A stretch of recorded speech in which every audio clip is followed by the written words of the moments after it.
Hello! Just a quick message to say that if you stick around to the end of this episode, you can catch the trailer for Patrick Robinson's film The Fog on the Barrow Downs. So if you're listening to audio only, it's well worth heading to the YouTube channel to check it out.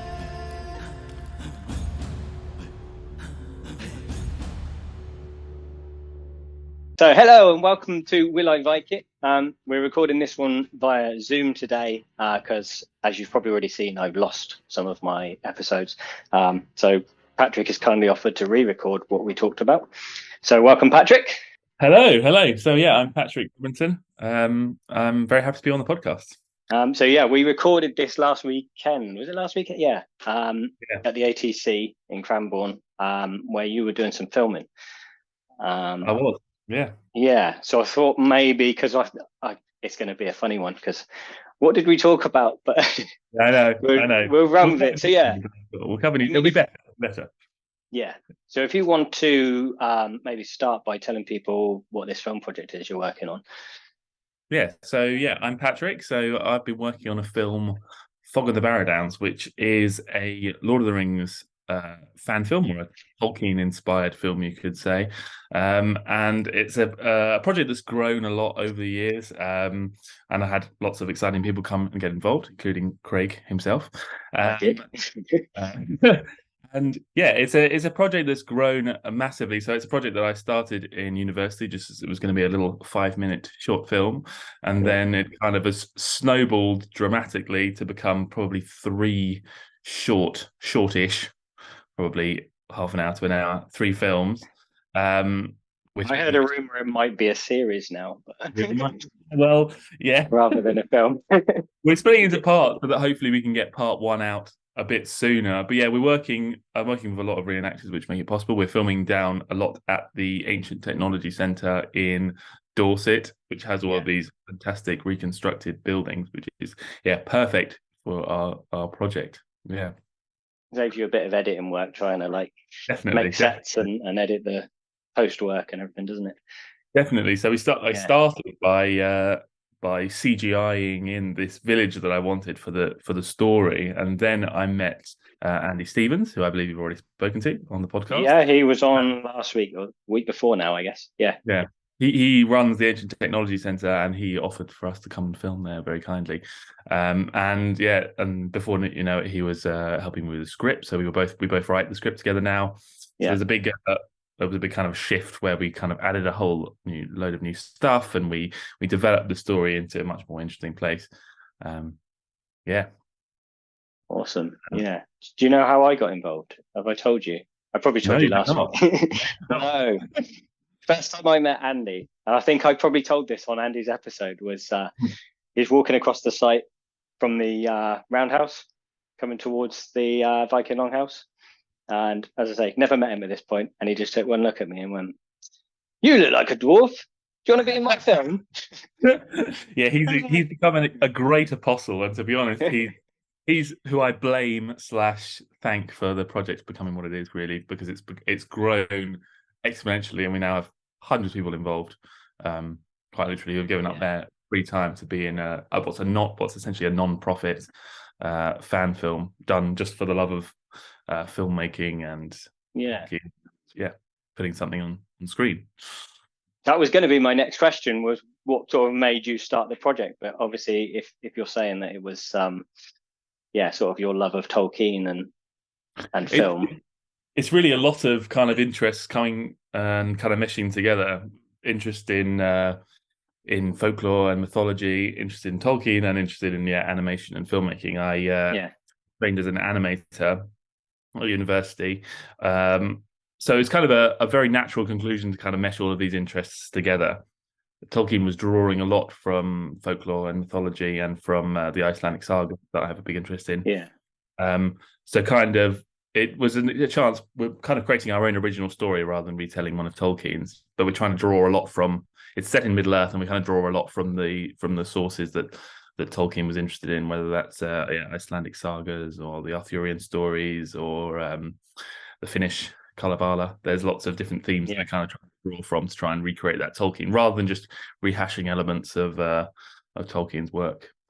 I think. Sorry, go on. No, you go. I was just going to say, so the name comes from one of the chapters in the Fellowship, right?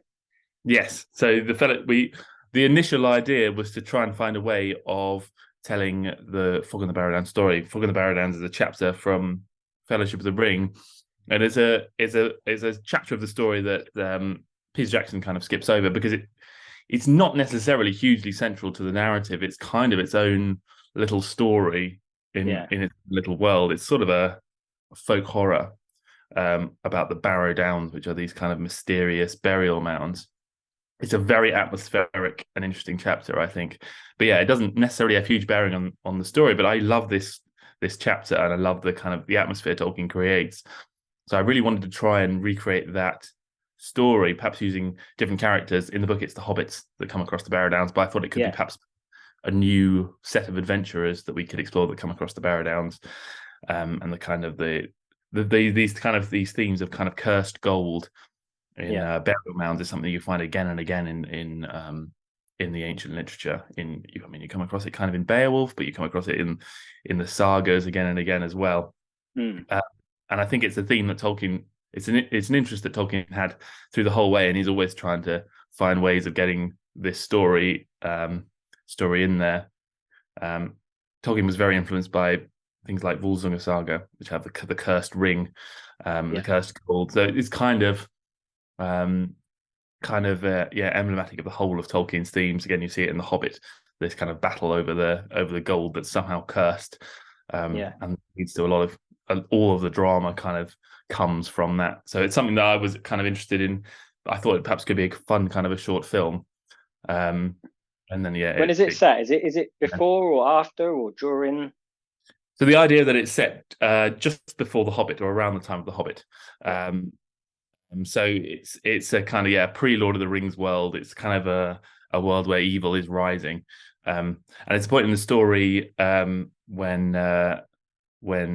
Sauron is actually not in Mordor; he's in hiding in Mirkwood. We actually start the story in Mirkwood now, and then there's an adventure to the Barrow Downs that goes along the way. But yeah, awesome.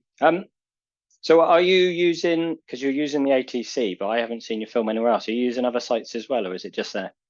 We are using other sites as well. So I've actually ended up filming all over. So I've done a little bit of filming up north with my friend my friend Dale Jones up in Huddersfield. So there's some interesting locations around there, moors and other locations around there. I've done a little bit of filming on Dartmoor, and I think Dartmoor was actually a lot of what Tolkien was kind of drawing these stories from. If you've ever been on the moors, kind of in the mist, you can kind of understand where these stories from.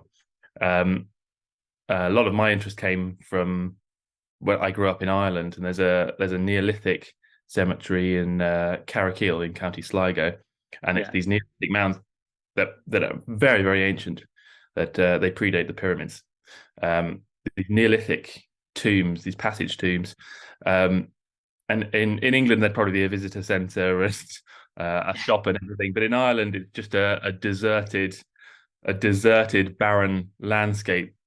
And with the rain and the mist coming down, it's you can kind of see where Tolkien was getting these ideas from.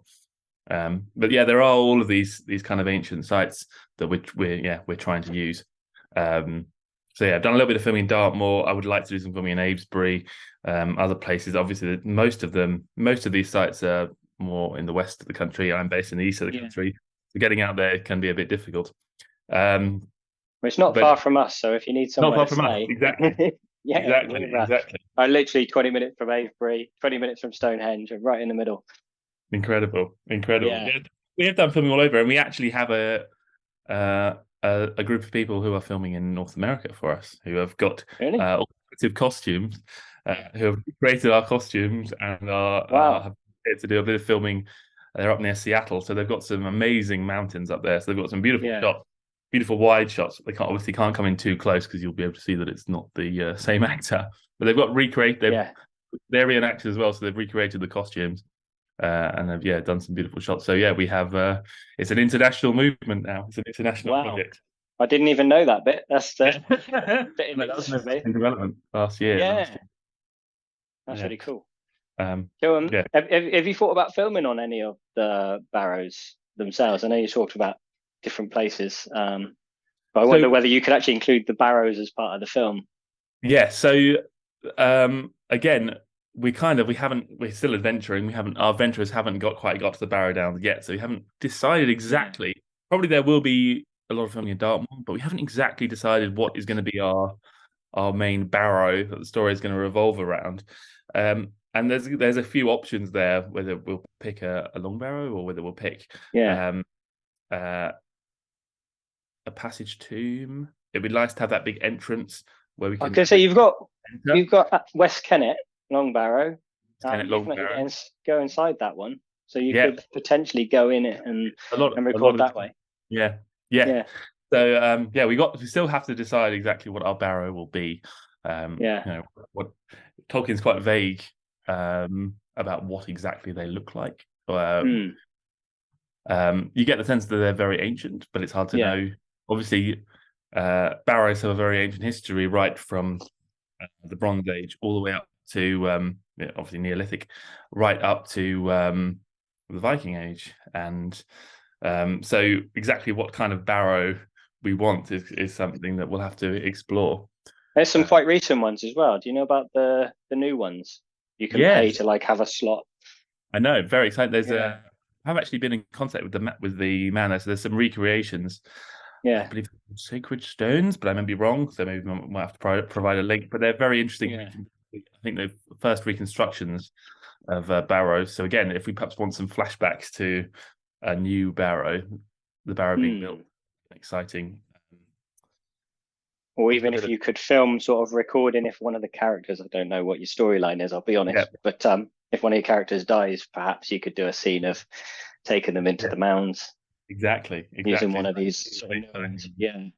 Thinking about these barrows, because they're so ancient, thinking about them being fresh built is kind of very, very strange. It was strange when you see reconstructions of for example, Stonehenge when it's all brand new. It's a very strange thought. Seeing these reconstructed barrows, very odd, sort of it almost feels like being transported back in time. So yeah, encourage listeners to go and check out those reconstructions. Very interesting. Yeah. Again, I know there is one quite close to us, which I've only seen from outside, but it's got an iron gate, so you can see into it, but you can't go into it, obviously. I think they do open days for summer solstice and things where they do little celebrations there.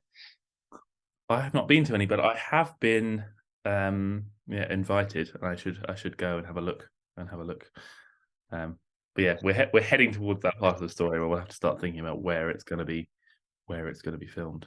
So your influences are a lot of obviously Tolkien and folklore, but I wondered as well whether you've got any particular artists that you look to with your work. So there are lots of different artists. For example, John Howe and Anna Lee are very, very famous within the Tolkien community, and they've been producing artwork for a long time. They ended up leading the design team on The Hobbit and The Lord of the Rings. So I look at them a lot. Other than them, I would say, it's a tricky one. I would say mostly those two kind of established what Tolkien should look like. The other interesting thing is we've ended up having a lot of reenactors involved. So trying to get that kind of fantasy feel can be a bit difficult. I don't want it to feel like I don't want it to feel exactly historical, although we end up going for a much more kind of historical look, perhaps than the Peter Jackson one, simply because we end up having reenactors. And perhaps that might be closer to what Tolkien was imagining. Tolkien was obviously drawing a lot from history and from the mythology of early medieval period. So we have probably ended up steering more away from that fairy tale fantasy look and a bit more into the kind of the historical feel. But yeah.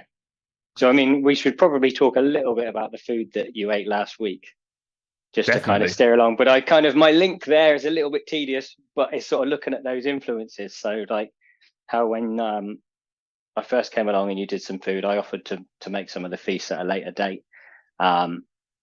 which you allowed me to do with a deer. But obviously it was slightly influenced by what I do with reenactment. And I think there is quite a lot of crossover there. with the addition of Definitely. maybe pastries and sugar and things like that. Definitely. So we'll pretend like we're doing this live, everybody. So last week I did present you with, let's see, I've got to remember now. So we started off with some acorn coffee. We did. Which not everybody likes. I gave it to a young lad on a cookery course who said it tasted like a tree. I would agree, but I would say that's not a bad thing. It kind of nutty. Nothing, very reminiscent of, I mean, very similar to coffee, perhaps some of the like hazelnut coffee that I've had before, or something that there is definitely a kind of nutty flavor. It's an interesting thing because I've never tasted acorns before, but if someone asked me what it tasted of, I would probably say acorns, which is a strange thing. It's a strange thing. Yeah.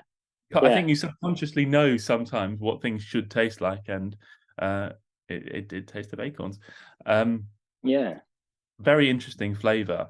And again, I think it brings up a lot of questions about what the Vikings might have done with things like acorns. I think in England there are finds of charred acorns in fire pits, which kind of leads you to think they're eating them like chestnuts. You roast them in the fire, shell them, and eat them. And a lot of people think they're poisonous, and they're not. They've just got a really high level of tannin.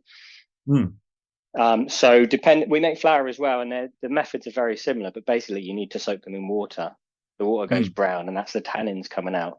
But they won't make you sick. It's just they're not particularly pleasant on your stomach. And we obviously don't know historically whether they were eating them so much that they sort of acclimatized their bodies to eating acorns, or whether it was just, we're hungry, we're going to eat this, even if it causes us a bit of a bad tummy.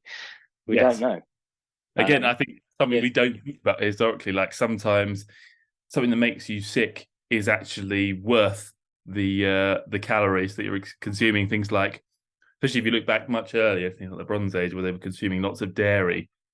A lot of Europeans we've built up that tolerance to things like dairy just because it was worth the calories, even though it was initially making us quite ill.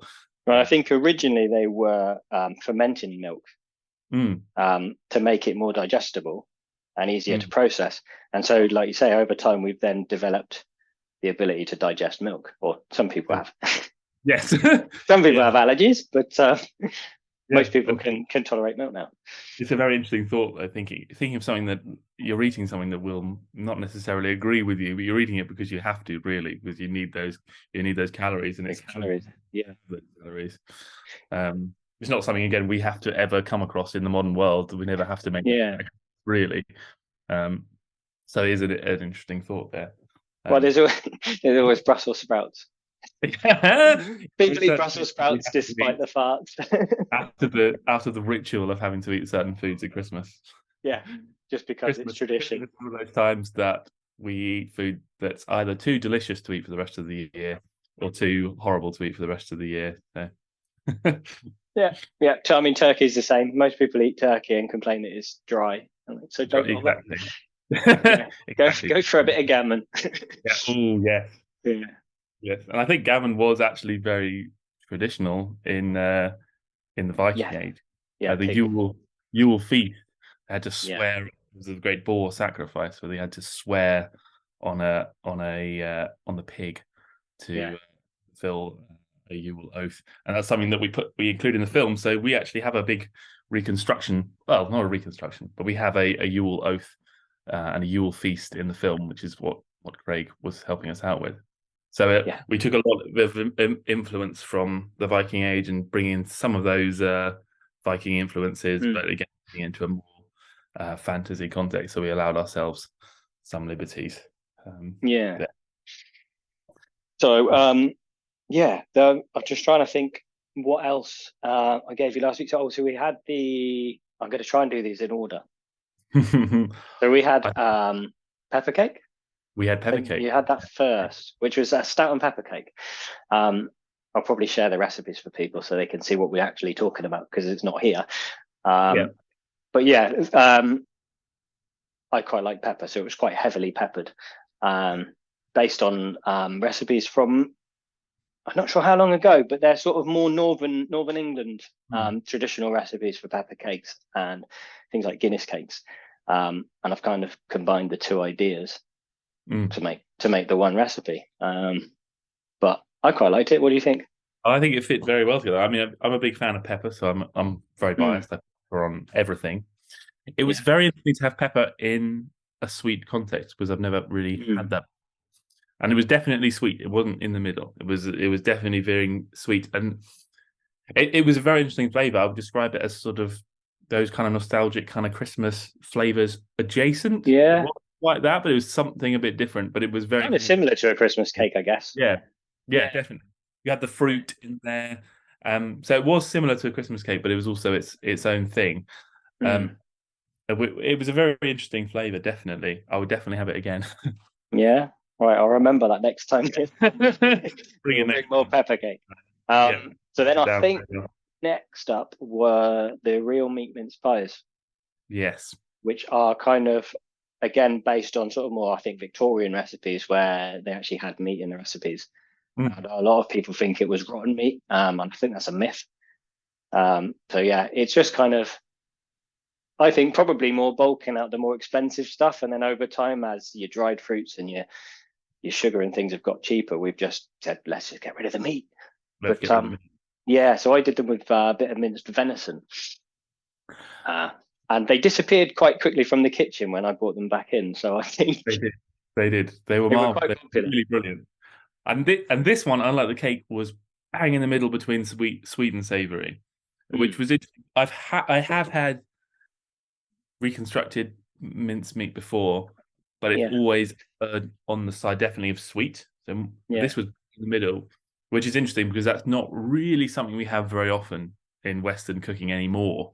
I can't think of anything else that would be like that, really, unless you go with your Chinese sweet and sour, maybe. Yeah, I think it's something that exists more in Asian cooking, perhaps a little bit in some barbecue food, but not really, not so much. That kind of that bang in the middle. There's always a veer slightly to the side. So yeah, I was going to say we've done venison pancakes as well before. Just thinking about that sweet and savoury meat combo. Really good. So I think it works more than people expect it to. Yes, definitely. That's unusual. Yeah, definitely. We always kind of compartmentalize whether something's got to be sweet or something savoury. So yeah, that was a very interesting flavour, and I think that's probably a very ancient flavour, that kind of mix between sweet and savoury. I think that's definitely something that goes way back historically. I think we talked a little bit about sweeteners and what kind of sweeteners might have been available historically. Yeah, so the honey is the obvious one, isn't it? That everyone thinks about, but still quite rare and expensive in the Viking Age. You've either got to be mad enough to raid wild beehives, or keep your own, which they kept in upside down baskets. They're called skeps. In fact, I don't have a skep, but I do have a beeswax. Oh yes, mini one that kind of represents it, made by a local beekeeper. Just to give you an idea of the shape. And the really mad thing is they used to set fire to them to get the honey, so the bees would disappear. So it would have been expensive. So probably kept for special occasions, but particularly for making mead for your feasts. And then other sweeteners are things like malt extract. Yeah. Again, malt extract is something I would never think of or bring up at all. I mean, that's sort of key ingredient for things like malt loaf. Yeah. It's probably where most people would be familiar with that flavour. But yeah, we use that in cooking other stuff as well. Because like you say, there's no other real sugar. I can't think of anything else. But then have taste change as well over time. So potentially, I mean, I've heard of people that eat sloes even today. Yeah. I don't know if you've ever eaten one, but they suck everything out of your mouth. It's just... I have. Yeah. But whether they would have, again, going back to did they do it just for the calories? Or did they do it and their tastes were different enough that to them that was a treat? And we've just got so used to pumping sugar into us now that we expect it. Excuse me. Yes. It is always interesting when you read those recipes and you think, this is supposed to be a treat. I think one that I came across recently was looking into the wassail tradition, where they put toast in the drink. Yeah. And you think, how can that be nice? How can a soggy bit of toast floating in there be nice? But that was a treat. That was a treat. That's how I started homebrew. Yeah, There are go on. like recipes for ginger beer, and rather than putting yeast in, you're supposed to put a piece of toast on top of the liquid. Ah, And that's then sort of I interesting. guess the natural yeast from the bread is horrible. Don't bother. It's a waste of time. But Yeah, when you're starting out, you try everything, don't you? And you hear these yeah, things, and like, okay, I'll do that. And just use proper yeast. Like, yeah. you're not that desperate. No, no, no. That's very Yeah. interesting. Actually. But yeah, Yeah. I don't know. Historically, I can't think of anything else they would have had sweetener wise. So yeah, Yeah. it's probably. And there's that interesting idea as well of whether they were eating just because they needed the calories, or did they Mm. enjoy food? Yes. And I've had people discuss that with me before, and I think they enjoyed food because we know they had feasts, and you wouldn't Yes. have a feast unless you like to eat. No. So it Exactly. might be less common, but you would have Yeah. still done it. I Yeah. think it's kind of a different way of living, though, isn't it? Because you sort of live for these feasts, and you have the kind of everyday food, your pottage or whatever else you're having, and then you have this Yeah. fantastic feast where you really get to enjoy what you're eating and drinking as well. I know there were some Viking laws where you were supposed to consume a certain amount of alcohol in order to be Yeah. actually participating in the feast. Yeah. Um, which is kind of an interesting one as well. We wouldn't be encouraging people to drink heavily now, but again, an interesting Yeah. one. I know there's some more recent stuff more to do with the Saxons, where they think now that rather than paying like a land tax, you'd get people to come to you and you'd basically feed them a big feast. Mm. Um, and part of that feast, they think probably about 4,000 calories a person, is Wow. what I've Yeah. read, in a mixture of meats. They've even broke it down to like a bread roll per person, Yeah. and obviously a lot of alcohol, beer and Yeah. things, because you can't Yeah. drink the water. No. No. I mean, you're drinking beer for breakfast. The kids are drinking it. It's Yeah. yeah, Yeah, no, it's a fantastic way of making water. Also, I suppose it's a way of using calories from things like barley and stuff. You're still mm, consuming calories there as well as part of your kind of daily intake. yeah, Um, yeah. And then the other thing I think, so we did the coffee, the meat pies, and the pepper cake. The other thing I think I gave you was beetroot bread, if I remember rightly. yeah, yes, beetroot Yeah, bread. sourdough bread with beetroot in it. It's a nice sort of pink color.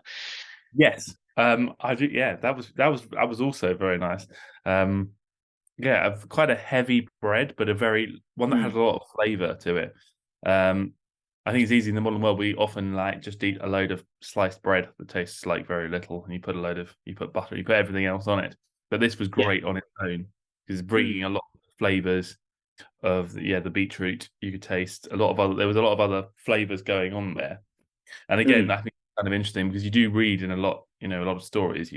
You read, oh no, someone eats a loaf of bread. They eat bread, and yeah. it's not necessarily saying butter would only be available at certain times of the year. They wouldn't necessarily have loads of things to eat with it. So I think Mm. making bread something interesting on its own is quite interesting as well. Yeah, and it's another one. I guess I'm trying to think. I don't think there's anything in there that they couldn't have done historically either. So talking about that Mm. crossover with what I'm doing historically versus the more fantasy, Yeah, um, I don't think there's anything in beetroot bread that they wouldn't have had. The only thing I can think is that possibly I think they were growing beetroot more for the green that grows on yeah. top, which we tend to chuck away. Um, Ah, and we've sort of over time developed it to create these bulbs underneath. mm, So we've reversed its use a little bit. Um, so interesting. then, yeah, so that might have been tricky because if they only had small roots, they couldn't chop it up and put it in bread, I guess. Yeah, that's very Turnip bread, maybe. yeah. Turnip bread. Turnip bread could be a thing. Turnip bread. Yeah. That's very interesting. I mean, I guess there's a lot of kind of evolution there with fruits and veg and what we've cultivated. Hmm. So you might end up, it's easy to say, oh, they had carrots or whatever, but what would they have differ to what we had, and how would they use them differently? We've Yeah, changed everything so much. Yeah. yeah, Like, apples are relatively big size now, and they were probably, the small crab apples back in the yeah. day. It's just, yeah.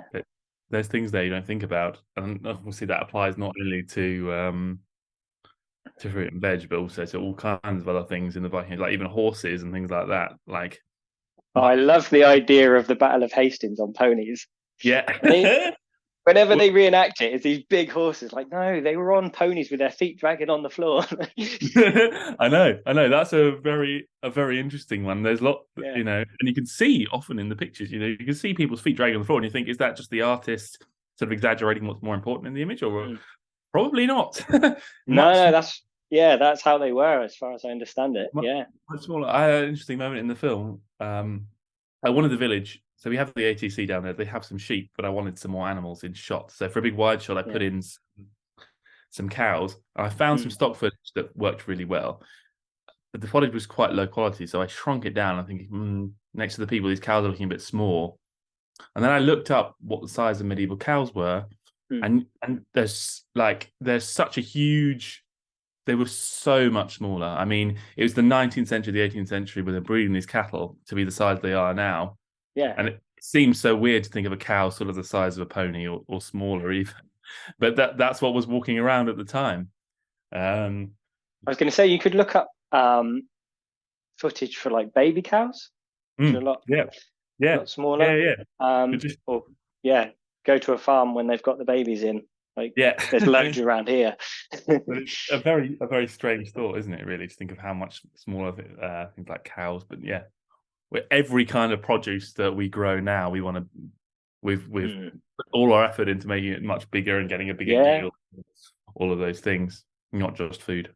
Well, obviously cows are food as well, but not for everybody. But not for everyone. Not for everyone. For some people, yeah. Just thinking exactly another one is the turnip, which a lot of people mix up with the Swede, because up north they call them neeps. But the Swede comes from a turnip. It's a cross between a cabbage and a turnip, which I think was like 17th century. It's quite late. Yeah. But that's so interesting. Yeah, it's funny how many of those, all of that started in sort of the 17th century, and you think about those big changes that must have taken place there, and kind of that understanding of how to make things different. Whereas you've got not just to the Viking Age, but thousands of years before that, where things are remaining fairly unchanged for so long. Yeah, very interesting.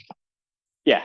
So you've also got some other work that you were doing, which was during the lockdown, I think, where you were entertaining yourself by reconstructing some of the images from the Vikings TV show. And I think even I've seen, was it Assassin's Creed Valhalla you did some images for? I did Assassin's Creed, yeah. I did a few of the films. Trying to improve their sort of historical accuracy a little bit. Yeah, I mean, it sounds very pedantic, and it is very pedantic. But the idea... Not to a reenactor. Not to a reenactor. No. The idea, it was kind of partly educational, and it was educating myself as well, because I had to really look into things a lot more than I would have otherwise. But yeah, I was photoshopping stills from some kind of mainstream media versions of historical events, historical films, historical video games, and then photoshopping them to look more historically accurate. I think there's often a kind of an attitude, which I wanted to prove wrong, attitude that you can't do you can't put historical accurate things on screen and make them cinematic or make a viewer want to watch them. There are some inaccuracies that I think does help storytelling. The example I sometimes use perhaps is, like, for example, in a lot of medieval battles, later medieval battles, you'd have a visor on the helmet, which is going to prevent the viewer knowing who's who, probably, or seeing any emotion there. So there are some changes that you do have to make from the history, but I wanted to prove that you could put things on screen and make them look more historically accurate. So that was part of the project. Yeah. And I was quite pleased that some people were, for some reason, interested in what I was doing. There. So, that's what I was doing during lockdown. It's one of those things a lot of reenactors complain about the Vikings, particularly the Vikings TV show. Shouldn't just call them out on it. Obviously, it's across the board. I know Last Kingdom's a little bit better on that front, but a lot of reenactors hate the show for that reason. But it's kind of the sort of thing that drew me into it. Yeah. I think there's a lot to say that's good about the Viking TV series, not only drawing people into into the period and making people more interested in the period. They also have they also, although some of the storylines I do question, they do pull a lot from the literature, from the sagas, and some of the atmosphere is right and feels right for the Vikings, even though perhaps the general history is completely off. The kind of some of the atmosphere and some of the ideas I think are good. They do reference saga stories and things. Some of the saga plot lines, so you do get some of that there, and there's lots to be said that's good there. I think they did a lot. They did what Pirates of the Caribbean did for pirates. They made Viking cool, for whatever reason. Rock stars, which is great. But I think there's you can do a lot of what they were doing and pay some attention to material culture. So yeah, I wanted to show that you could still make Vikings cool, but they could still have things that are appropriate for the period. And I think reinterpreting the Viking Age, you do have quite a lot of room, as we've shown with the cooking and stuff. You do have quite a lot of room. You have to interpret stuff, and you can put a kind of artistic bend on how you want things to do. You don't have to dress everyone in bright pink and yellow. You can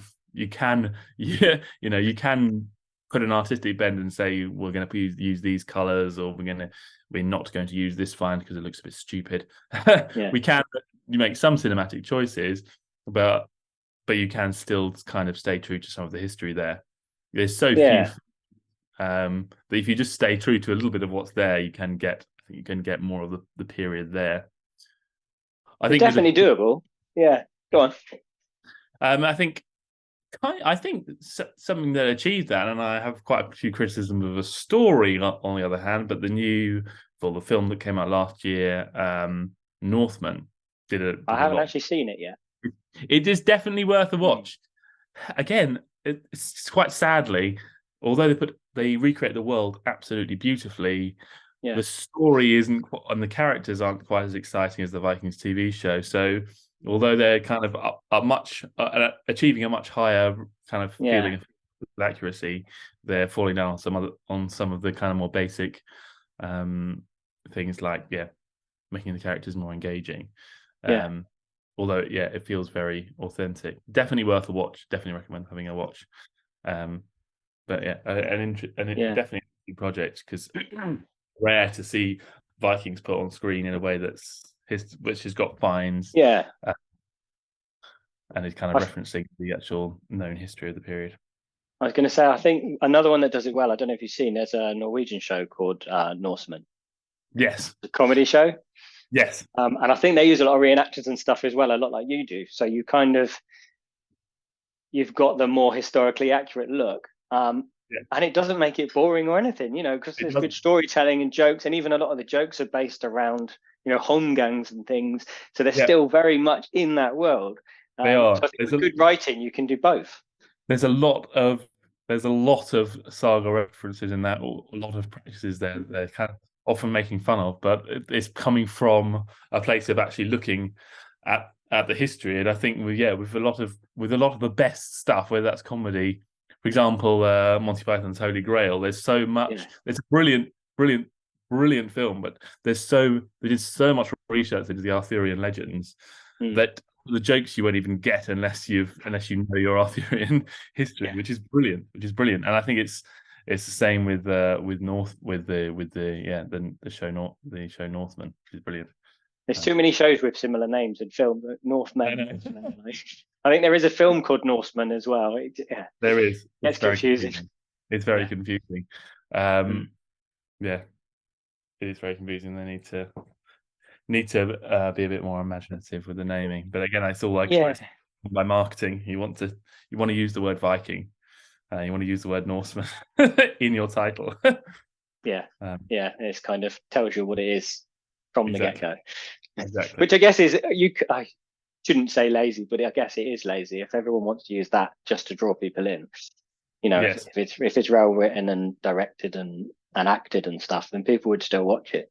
Yes, definitely. But it is marketing, and a lot of these words have a lot more. For example, the word Viking or Norseman has a lot more impact than naming any other culture from the early Yeah. medieval period. Yeah.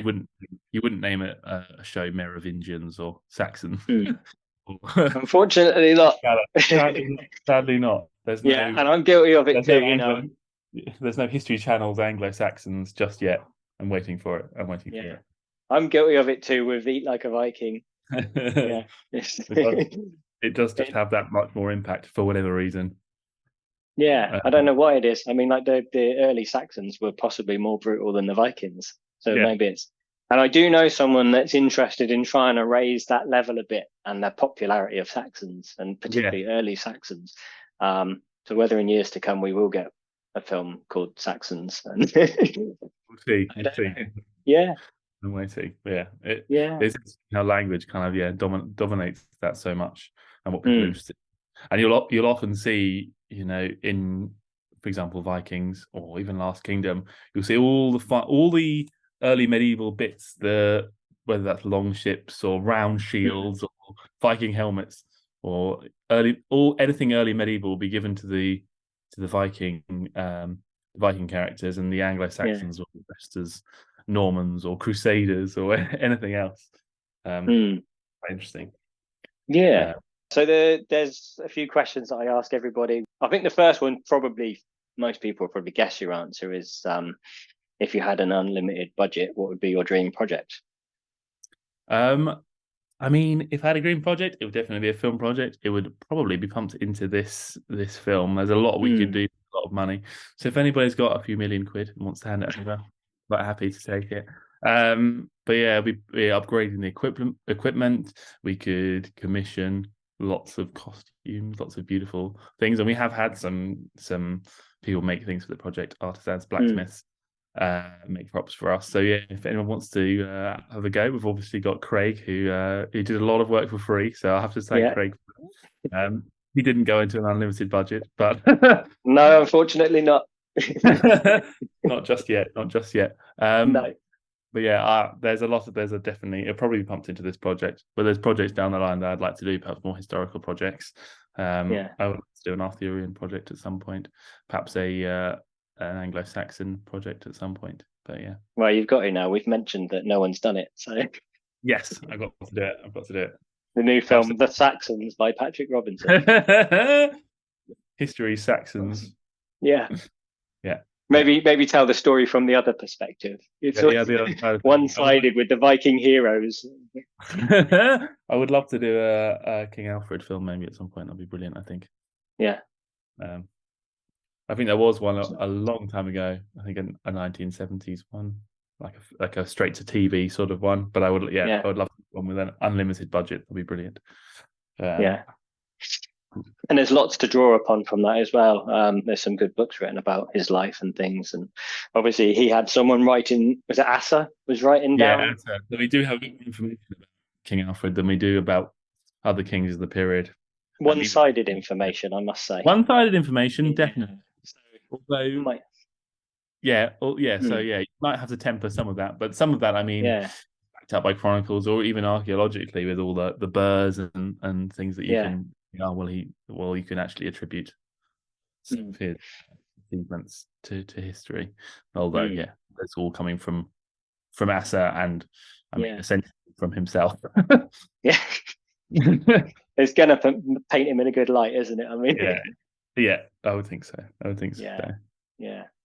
So the next question, and I could probably do this as a double if you like, because I know with Andy, I asked him whether he could survive on a halfling's diet, and as your project is based more in that world, I should probably ask you that. But generally, it's could you survive on a Viking diet?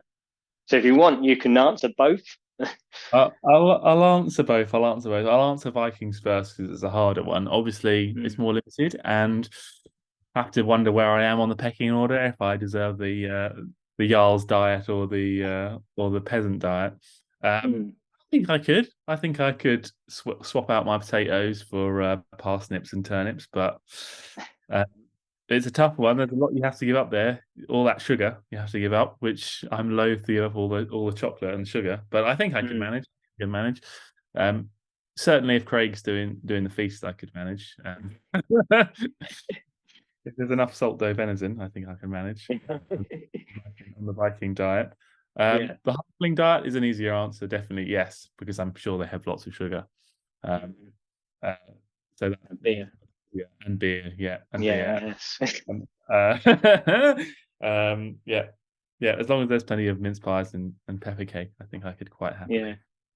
It's funny as I've got older, because when you're a young adult and the Peter Jackson films came out, it's all about wanting to be the ranger.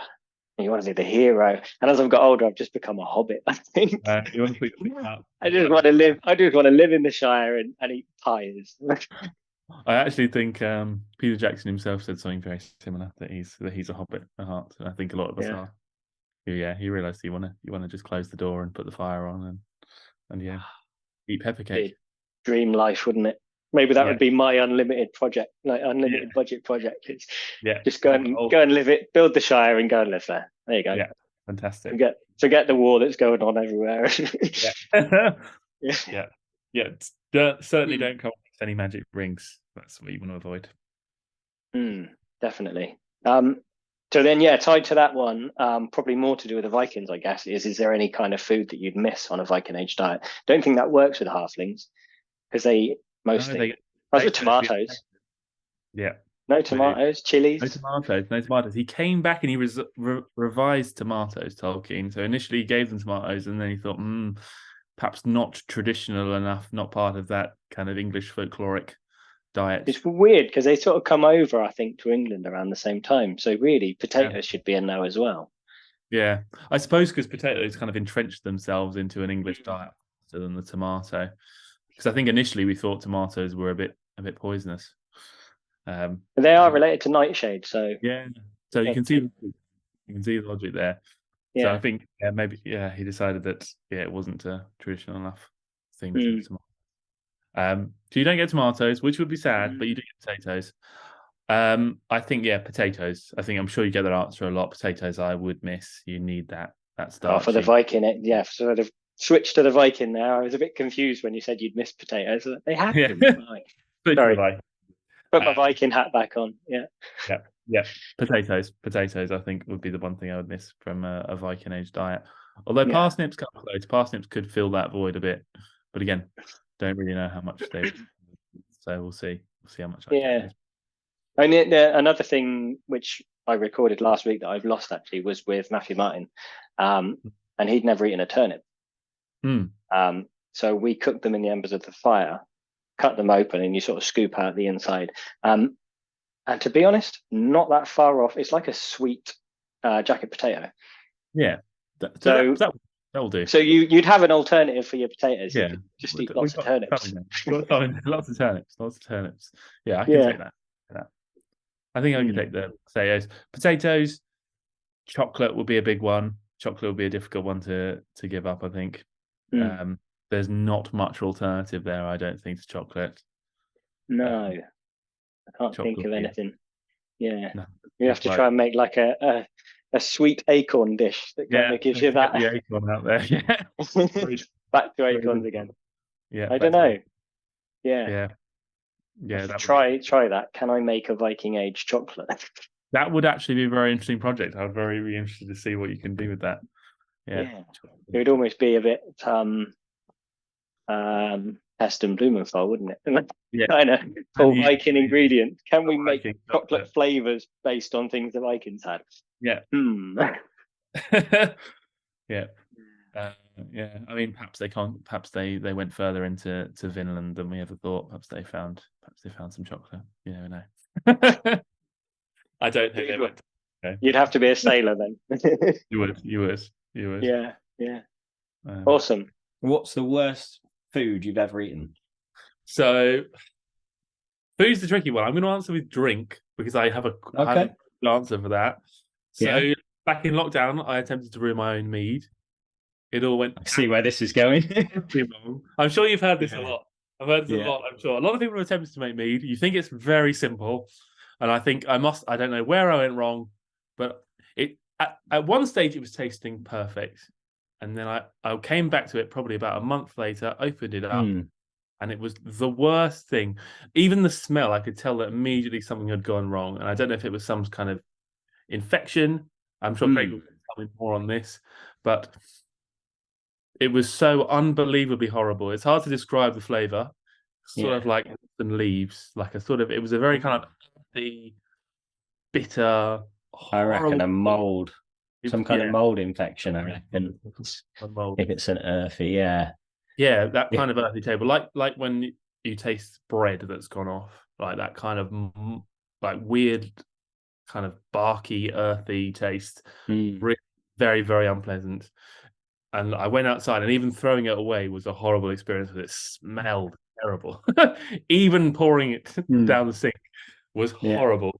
And in fact, I had 2 cartons of it, and this happened to both of them independently. Yeah. I poured one away inside, and then thought, no, it's too bad to pour away outside. So I poured the rest of it away outside. But I've not ever attempted mead again since then. It's put me off. Scared you up. Yeah. I mean, we could try and problem solve it a little bit. I'm assuming you sterilised your kit and stuff before you started. Yes, I thought I'd effectively sterilised it. I didn't use any modern sterilisation. I washed it with detergent, and I heated like you do like I've done with chutney before. I heated the jars in the oven. That's as far as I got. So I didn't use. I know some people use tablets and other things to. Yeah, you can buy specialist cleaning powders and things, which is what I normally do. I mean, if you run it through the oven at a high enough temperature, same as doing jams and chutneys. Maybe it wasn't high enough. Yeah. The other thing is, I mean, you can there's so many little factors that come into it. You know. So did you have like an airlock on top of the containers? Airlock on top. My worry maybe is during the beginning stage, perhaps because I was too excited, kept going back to it and opening it up. Maybe I was just opening too much. I perhaps wasn't being as thorough with washing my hands and everything when I was going and open, checking on it. That's my only thought. Or potentially when I was pouring it to sample it fairly early on, I was pouring it perhaps into a glass that wasn't sterilised or something, and it touched something on the lid. But that's my only thing. Or perhaps I took the lid off and put it down on something that wasn't 100% clean. But that's my only thought. I think it brings up interesting questions about how they were doing this in the Viking Age, because obviously it's much to sterilize everything and make sure that everything's clean. If they would have had similar issues, I guess. I think they probably would have done. And certainly, like people question whether they had vinegar, but if you store alcohol wrong, it turns to vinegar. So it makes sense at some point, by mistake, someone will have stored it, air will have got to it, and if air gets to the alcohol, it turns to vinegar. So there's another little thing that you can end up with, which sometimes get. It wasn't vinegar. That would have been useful if it was vinegar, and perhaps it wouldn't have been such as an experience, because I love vinegar. Anything vinegar flavored, I'm happy with. But it certainly wasn't vinegar. But other than that, I couldn't really say without actually being there to smell it or But I mean, for most things, it's usually to do with sterilisation. Yes, I imagine it was just something. Perhaps I took the lid off and put it on an unclean, unwiped. It's the only thing I can think of. But it was very, very unpleasant, is what I'll say. Funnily enough, as a side, I've sort of got in my head the idea of doing just a video of myself, really, but just talking through, like, on YouTube or something, sort of potential problems people have. So, like yourself, or whether it turns to vinegar or if it tastes like Marmite, and what you did and how you can improve it, and do it as just like a separate video just to help people out. That could be really interesting. I did read a lot as I was doing it, and there's so much conflicting information about what you should do and what you shouldn't do, and what you should, what you shouldn't add. So I did look a lot of information, but somehow something went wrong on the way. So that's your worst ever. That's the worst ever experience I've had with any food or drink. Did you actually taste it? Because you were saying that I tasted it. You did. It smelled bad, so I knew something was wrong immediately. But I thought, I'll give it a taste, just to, and that confirmed everything that I'd thought up to that point. All right. I think that could be a fairly common answer. I think, asking this question going forward, I bet a lot of people will say some kind of homebrew. Definitely. I'm sure a lot of people in the reenactment community, they've all had a go. And some people did not have the best experience. So next up is, what's the most memorable meal you've ever eaten? Memorable meal. So I'll have to veer away quite from a historical answer here. That's fine. Yeah. I think with memorable, obviously a lot of it comes with the experience. The best kind of food experience I've had, and partly because I was so shocked at how brilliant it was, because how simple it was. This was when I was at university, and with a few friends, I went to Spain. And at the hostel, it wasn't actually any food that I had when I was out or any food I'd had in a restaurant. It was at a hostel, and they served breakfast. And the breakfast was I suppose whatever the Spanish equivalent of ciabatta is. It was like a kind of crunchy, kind of fresh bread, which they served with olive oil and sliced Spanish tomatoes, lots of salt and black pepper. And it was just the simplicity of it. I would never. I'm very used to my mum's cooking at home or just kind of simple British food, but this was something. The idea of putting, for me, the idea of putting olive oil and bread, tomatoes, and that's it, was completely, entirely foreign to me. And it was just so simple, but every ingredient was perfect. The olive oil was so fresh. The tomatoes, they weren't like some of the tomatoes you might buy in a British supermarket. They really tasted of something massive, big Seville tomatoes. Yeah. And fresh orange juice, coffee, just a perfect meal. So that was probably my most memorable food experience. But sometimes I think it's those most simple kind of meals where everything is perfect, where you think, oh, this is supposed to be. That was you can get that with like flatbreads and things, 2-ingredient flatbread, but because you cooked it, and like you say, the experience behind cooking it, and being outside with certain people with their fire going, and I think food can be an experience, and sometimes in the life you kind of lose that, where you think you're just cooking because you need food. Exactly, but it can be a whole experience when it's with people. And again, I think some of the experiences that I've had with filming the ATC when Craig's come along, the those were also amazing food experiences where you try something that you haven't really tried before, but it's also the whole experience, the fire, the camaraderie, everything else that's going on can create a whole kind of amazing experience. And kind of I think food can kind of bring people together on that, people that have very different interests, but everyone enjoys food. So I think most people do. I think so. There are people that just eat for the sake of it, but people that have such different palates that it's sort of hard. When someone says they don't like chocolate or something like that, I find it hard. I cannot comprehend that. There's certain things. I don't like wine. I don't like this and that. And you think, I don't know how to relate to you on a human experience. All right, so the last one we'll do is, I suppose to some people might be a bit morbid. So you've died and your relatives are preparing your grave goods. What food and drink are you taking to feast in Valhalla? Exciting. So I've died a violent death. I presume I've been murdered rather than died in battle, because I feel like that's more me.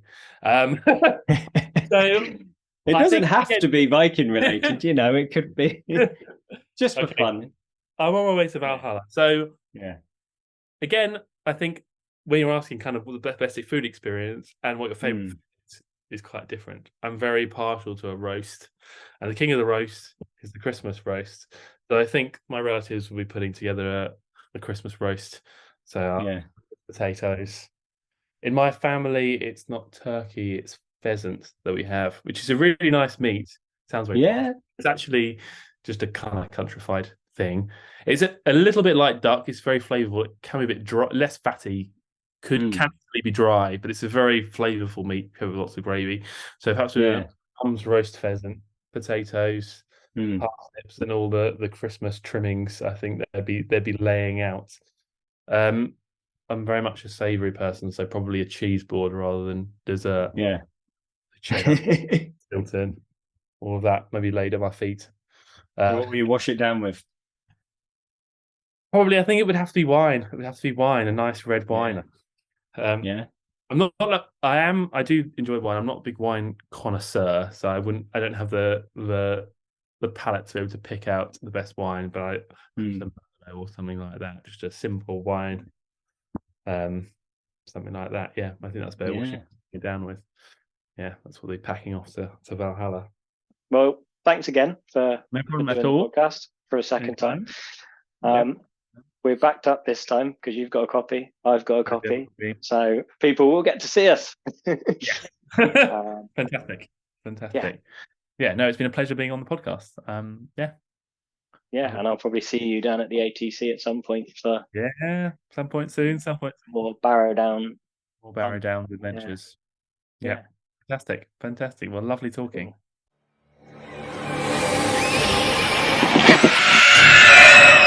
Our lands are no longer safe, and the little we do have, we must give our lives to defend. This cult of the Necromancer grows ever stronger. I will look to the west for help. We cannot win this war on our own. If you would leave us now, I do not put much faith in our chances. What would you have me do? Sit by as our crops are burned, our hunters killed.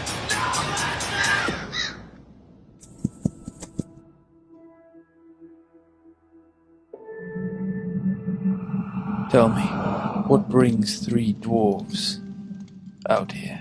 We're going west, Pender, to seek out the treasure in the tombs. That treasure could buy you weapons, warriors to wield them, a chance to defend your home. Barrow Downs. I have not come to a more desolate place. This is no natural fog, Pender. They say figures move in the mist, the dead walk. This is my chance to save my people.